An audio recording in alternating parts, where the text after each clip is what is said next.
Halo,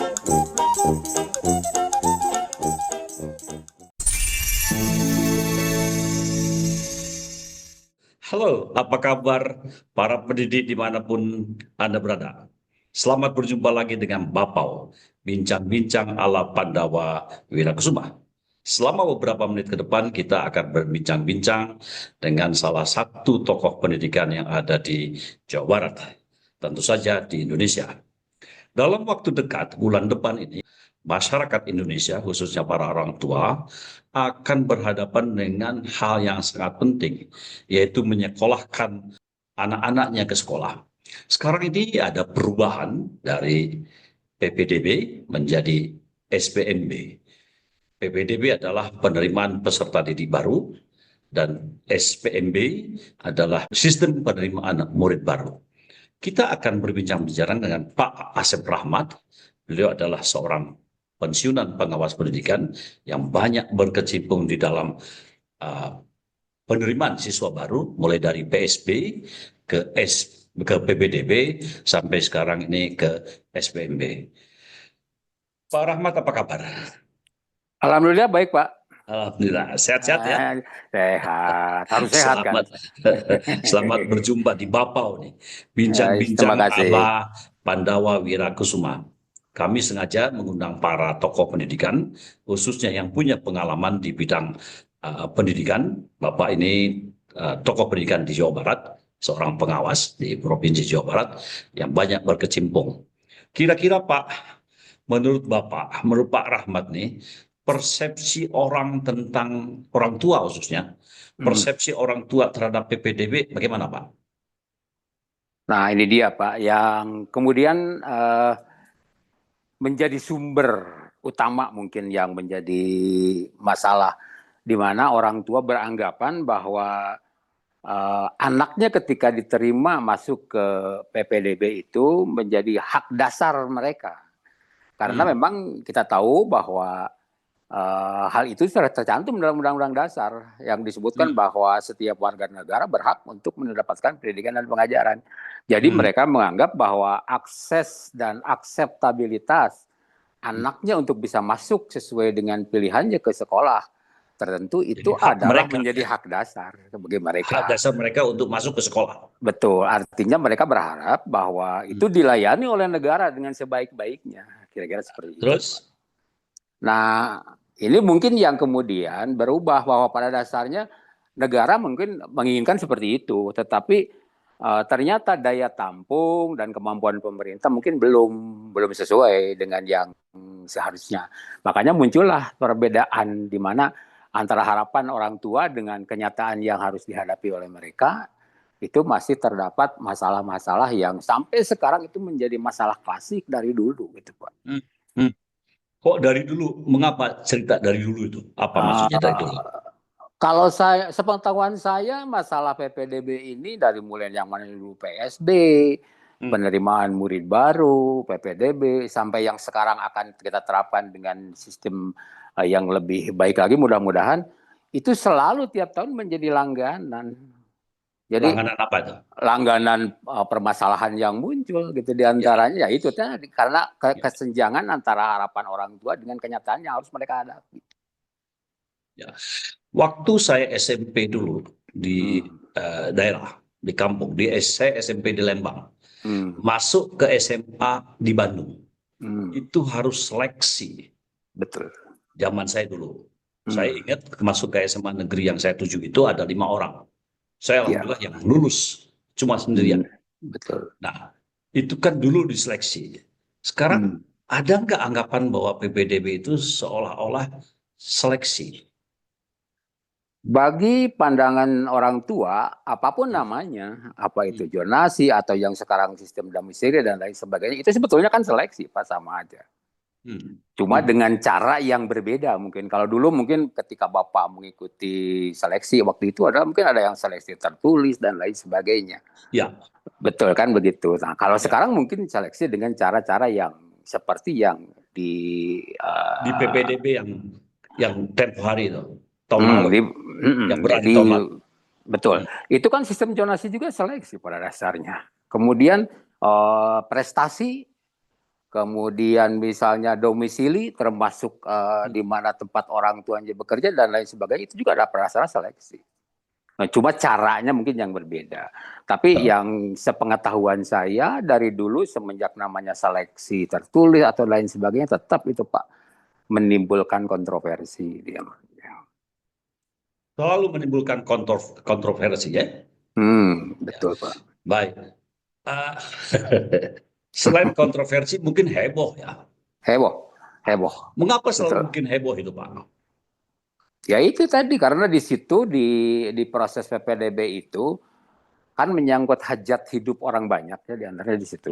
Nah, tetapi pemerintah sebetulnya sudah berupaya, bahkan saya secara langsung ataupun tidak langsung pernah terlibat dari mulai nama yang membuat dulu itu kan petunjuk teknis, pedoman penyelenggaraan PSB, bahkan di tingkat provinsi saya diajak juga membuat yang namanya sampai ke tingkatan SOP. Jadi standar operasional prosedur untuk itu sengaja untuk memagari. Tapi karena di situ banyak kepentingan yang kemudian berkecamuk, ya peluang untuk adanya konflik itu ya banyak gitu Pak di antara. Yang membuat heboh itu. Betul, Apa betul. itu antara lain? Nah, di antaranya adalah yang pertama, tidak menutup mata kalau sepengetahuan saya di tingkat sekolah juga dari zaman seleksi dulu sampai yang sekarang itu masih ada oknum-oknum yang memanfaatkan peluang yang mereka miliki. Ya, di tingkat sekolah nih, Pak. Di tingkat sekolah, Pak. Ya betul, termasuk di dalamnya adalah masalah titipan dan lain sebagainya. Itu tidak mau mungkiri, itu masih terjadi, Pak. Sampai era PPDB kalau kurang lebih. Tapi ketika era PPDB yang agak ke sini itu berkurang mungkin sistem itu. Walaupun tidak menurut kemungkinan itu masih terjadi. Kemudian yang keduanya oknum-oknum dari unsur lain Pak yang ikut serta juga membuat carut marut ya. Misalnya ada oknum-oknum pejabat, ada oknum-oknum lembaga sosial dari masyarakat atau oknum-oknum turut serta ya? Iya turut serta Pak, turut serta. Kemudian juga ada dari unsur misalnya yang seharusnya menjadi penegak hukum, pengawal hukum, yang harusnya mengawal regulasi tentang PPDB yang sudah capek-capek dibuat oleh pemerintah pusat dan pemerintah daerah sampai ke tingkat sekolah loh Pak, ketika itu juknis itu dibuat. Jadi sekolah juga tidak serta-merta hanya menerima panduan dari pusat. Mereka sampai mengikuti untuk menyesuaikan dengan karakter sekolah masing-masing di situ. Karena mungkin harus ada penyesuaian. Nah, kemudian tetap saja ada yang merecoki bahwa hal itu mungkin karena ada kepentingan-kepentingan. Saya menyebutnya mungkin bisa menyebut vested interest karena mereka itu juga punya kepentingan-kepentingan tertentu karena saudara, karena apa yang paling parah itu. Betul, yang paling parah itu malah marak terjadinya percaloan Pak di situ. Yang sering terjadi percaloan. Jadi ada pihak-pihak tertentu yang memanfaatkan peluang yang menjanjikan lah sanggup untuk membantu orang tua murid untuk masuk sekolah tertentu. Dan ini makin membuat carut marut. Belum lagi pihak orang tua murid juga tidak dipungkiri kadang ya terjadilah manipulasi data gitu kan diantaranya seperti itu. Bagaimana ketika anaknya mau disekolahkan di suatu tempat dia pindah dulu sebelum sekian tahun pindah dulu ke tempat lokasi yang dituju gitu kan Pak. Kemudian ya tadi yang disebutkan oleh Bapak ada juga yang menyangkut tentang dokumen-dokumen pelengkap yang menyangkut prestasi yang kemudian banyak prestasi yang aneh-aneh walaupun mungkin pemerintah juga sudah memagari sedemikian rupa untuk membuat bahwa contoh prestasi yang bisa diakui itu bagaimana sih kriterianya. Itu Pak diantaranya. Jadi berbagai macam pihak ikut serta merecoki gitu kan. Yang kasihan itu kan para pejabat. Itu internal, ya. Baik itu internal maupun eksternal ya. Betul. Internal Pak. Itu diantara para pendidik sendiri. Betul. Masuk mungkin kepala sekolah. Iya. Termasuk pengawas juga. Tidak dipungkiri Pak, mungkin saja terjadi. Walaupun itu oknum Pak. Jadi ada titipan-titipan dari internal dan juga ada titipan-titipan dari eksternal. Eksternal. Bahkan ada yang memaksa sekali kelihatannya Pak. Ya. Walaupun itu dibuat aturannya sampai SOP-nya begitu ketat ya. Begitu ketat sebetulnya. Aturannya udah benar. Ketika aturan sudah benar, karena saya sedikit banyak ya terlibat langsung ketika membuat panduan itu di tingkat provinsi, kemudian panduan itu diadopsi ke kabupaten kota, dan oleh kabupaten kota diadopsi lagi untuk di tingkat sekolah, satuan pendidikan. Baik. Baik, itu di PPDB ya Pak ya, Ya, PPDB yang betul. selama hampir beberapa tahun lagi, 8 tahun ya, itu Hmm, masih menimbulkan hal-hal mustahil yang betul. nantinya akan menjadi bibit dari korupsi ya Pak ya, KKN ya. Betul. Betul, Pak. Betul. Baik, Pak Rahmat, Anda sebagai praktisi pendidikan di wilayah ya, di Provinsi Jawa Mhm. Barat secara khususnya, apakah sistem zonasi yang kemarin di PPDB itu sudah adil? Kalau saya melihat adanya hal-hal yang mustahil tadi. Kalau sepengetahuan saya kayaknya belum, Pak. Hmm. Belum. Belum adil. Belum adil. Belum adil. Karena sebagai contoh, di wilayah saya itu ada yang, kalau saya menyebutnya daerah blank spot, Pak. Daerah apa? Blank spot. Oh, daerah black spot. Apa Blank itu, Pak? spot. Blank spot. Jadi maksudnya gini, jadi satu sekolah ditentukan zonasinya kan minimal oleh tingkat kabupaten kota gitu ya. Ya, Dengan radius sekian betul. kilometer begitu gitu. Tapi ada Betul. yang nggak ada yang terjangkau oleh radius itu, Pak, yang setelah ditetapkan. Oh, Betul. Nah, contoh di daerah kami itu ada yang ada sekolah yang berbatasan dengan kota Cimahi. Di kota Cimahi misalnya, di kota Bandung misalnya, pasti mereka menerapkan zonasi yang lebih mengutamakan warga anak-anak orang sendiri. Bandung. Ya betul, pasti Hmm. begitu kan. Sehingga kalaupun diterima dari luar wilayah itu, pasti persentasenya sangat sedikit. Hmm. Sangat sedikit. Nah, idealnya memang di tempat-tempat seperti itu ada sekolah baru harusnya Hmm. solusinya.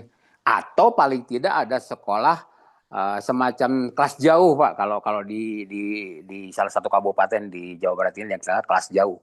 Jadi di kelas jauh itu diterima di situ.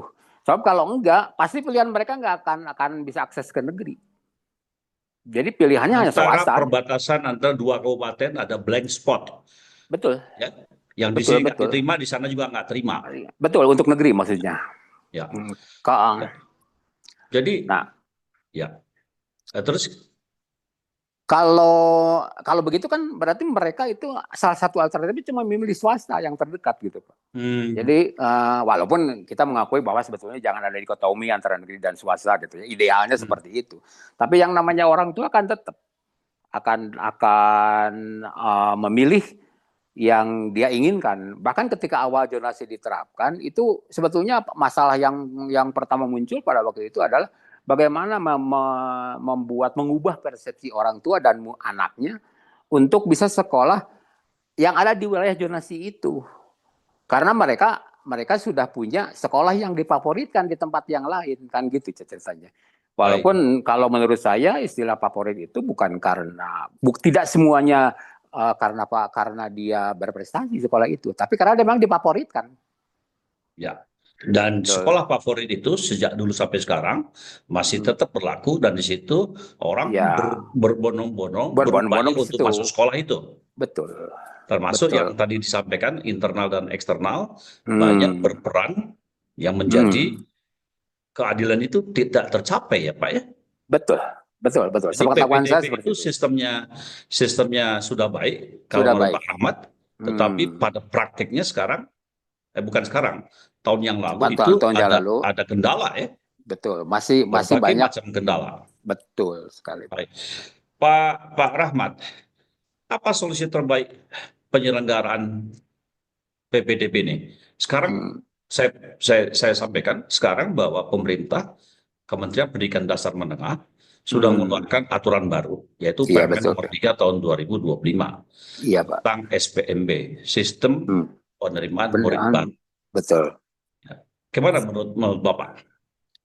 Uh, Kalau menurut saya berdasarkan pengalaman, memang perlu ada perbaikan dan penyempurnaan, Pak, berkaitan dengan sistem itu, ya, dengan sistem pendidikan murid baru itu. Dari dulu juga sebetulnya pemerintah sudah berupaya selengkap mungkin aspek-aspek yang bisa diakomodasi Hmm. dari Hmm. semua yang ada. Tetapi Baik. dari faktor having and being-nya itu kan belum tentu semuanya juga bisa di Baik. cover oleh Ya. sistem ya. Nah, yang sekarang yang saya tahu itu dengan adanya perubahan tentang domisili, kurasi dari prestasi dan lain termasuk pertimbangan-pertimbangan yang ada di era zonasi, mudah-mudahan Ya. ini menjadi bagian yang saling melengkapi satu sama lain sehingga akan Baik. ada kepuasan dari pihak orang tua murid berkenaan dengan keinginannya untuk menyekolahkan anak. Ya, ya. Di tahun yang lalu itu sekolah-sekolah negeri itu menerima siswa dor-doran, Hmm, ya kan ya, Pak? Sehingga betul. kelasnya jadi penuh, harusnya standarnya umpamanya 30 atau 40 menjadi Iya, 50. betul. Ya. Bagaimana menurut Bapak tentang hal itu sekarang? Hmm. Nah, ini Pak mungkin yang ini adalah satu tradisi yang sudah lama terjadi Pak tentang itu. Jadi begini, kita menerapkan standar proses kayak standar apa gitu segala Ya, macam. Termasuk kan sudah ditentukan bahwa ya, anak itu per kelasnya sekian. ya, Tapi betul kata Bapak tadi bahwa mereka jor-joran untuk menerima murid sebanyak-banyaknya karena ada persepsi lain Pak berhubungan dengan penerimaan dana dan lain sebagainya gitu baik, diantaranya. Nah, baik. satu hal yang memberikan peluang untuk itu adalah di mana di setiap juknis itu selalu muncul kalau ada sekolah yang mengingat daya tampungnya tidak cukup, tetapi mereka ingin menambah melebihi daya tampung itu atas seizin dari pimpinan dinas di tingkat kabupaten kota atau provinsi.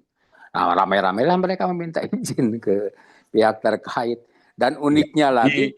Baik. Di dalam regulasi baru DSPMB itu ada aturan yang menentukan Ya, bahwa sekolah itu harus menyampaikan dapodik 2 bulan sebelum penerimaan murid baru. betul, Dengan demikian maka integrasi data dapodik itu akan sangat menentukan. Saya kira betul. pada SPMB tahun 2025 akan sangat ketat. Hal-hal yang berkaitan dengan kakak, dengan prestasi yang Hmm, abal-abal, ya, itu betul. akan diatur melalui kurasi, yaitu Hmm, dilihat kebenarannya oleh pusat prestasi. Jadi betul. ke depan insya Allah tidak akan ada lagi hal-hal yang mustahil. Tetapi Hmm, kita mungkin ya masyarakat harus secara bersama-sama membantu pemerintah agar keadilan pendidikan itu tercapai. Bagaimana menurut Pak Rahmat? betul, saya sangat setuju sekali dengan itu, Pak. Jadi prinsipnya adalah bagaimana SPMB ini sebagai bagian dari penyempurnaan PPDB. Ya, Kata kuncinya kan itu. Jadi ya, sebagai penyempurnaan dari PPDB. Dan hal yang sekarang dikemukakan beberapa bagian yang mungkin di era masa lalu ini belum muncul ya. Bahkan saya kan mengusulkan, kalau memungkinkan kenapa tidak dikendalikan aja oleh pemerintah pusat berkaitan dengan PPDB itu. Ya, walaupun terus terang saya tidak itu menjamin juga ya, 100%. ya, Ya, karena yang namanya perkeliruan pasti setiap ada celah selalu itu. ya. Ya, jadi saya pikir bagus kalau sekarang itu ada aspek-aspek lain yang dipertimbangkan semakin kaya lah bahan-bahan untuk menjadi pertimbangan dalam kaitan penentuan penerimaan murid baru itu. Makin adil ya Pak ya. Ya, mudah-mudahan makin adil Ya, dan semakin adil. Jadi afirmasi juga harus diperhatikan sangat bagus. Baik, Pak Rahmat, betul. Ya, terima kasih atas kehadiran Bapak. Sobat sama-sama Bapak, Pak. Sobat Bapak, para pendidik tenaga pendidikan seluruh Indonesia, dimanapun Anda berada. Demikian diskusi singkat dengan Pak Asep Rahmat, seorang yang banyak berkecimpung di dalam pendidikan, yang mulai dari PSP sampai dengan PPDB. Ternyata tidak mudah untuk Betul, Pak. mendapatkan keadilan pendidikan di negeri tercinta kita ini. Tetapi mudah-mudahan dengan ada SPMB, aturan nomor 3, tahun 2025 dari Kementerian Pendidikan Dasar dan Menengah akan menjadi lebih adil sehingga pendidikan kita akan lebih baik. Sampai jumpa di dalam acara Bapau yang lain. Jangan lupa subscribe, like, dan share YouTube ini agar YouTube ini tumbuh dan berkembang. Terima kasih Pak Asir Muhammad. Assalamualaikum Sama-sama Pak. warahmatullahi wabarakatuh. Waalaikumsalam warahmatullahi wabarakatuh.